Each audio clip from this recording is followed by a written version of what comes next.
A lazy daisy stitch is most commonly used to stitch a small daisy-like flower, but it can also be used to stitch small leaves going up a stem and other things as well. So if we start off by bringing the needle up through the fabric at the end where you want to start the stitch, then using your non-stitching hand, hold the thread above the fabric whilst you take your needle back through the hole that it's just come up. So pull that down, but don't pull it all the way. Make sure you leave a bit of a loop on the upper surface there and keep hold of that loop.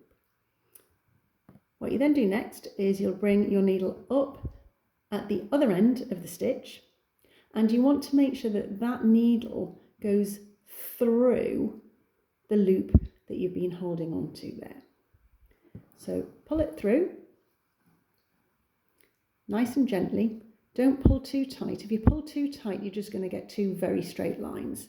You'd like it to have a bit of a curve there, but to keep that curve, to keep that stitch in place, you need to take the needle back down through the fabric. So just loop it over the thread and pull it down, and that just forms a tiny little stitch that holds that stitch in place. So again, if we're doing a flower, come back up, take the needle back down where you've just come up whilst holding on to the thread, so you've got a nice loop. Bring the needle back up where you want the stitch to finish, bring the needle through the loop and pull gently to get the loop the shape that you want. And once it's that shape, take the needle just on the outside of that loop to tack it into place.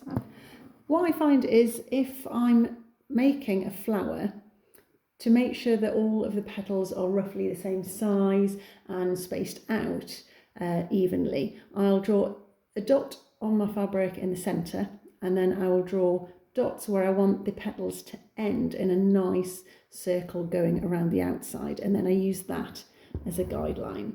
So again, up through the centre, hold the thread, back down, make sure you've got a loop, bring the needle back up where you want the petal to end, bring it through the loop, pull gently, and then just tack it in place. And then the last one here, again, back up through the centre, hold the thread, take the needle back down through the centre, hold onto your loop, bring your needle through the far end of the petal and pull it through gently, and then just tack that stitch down with a small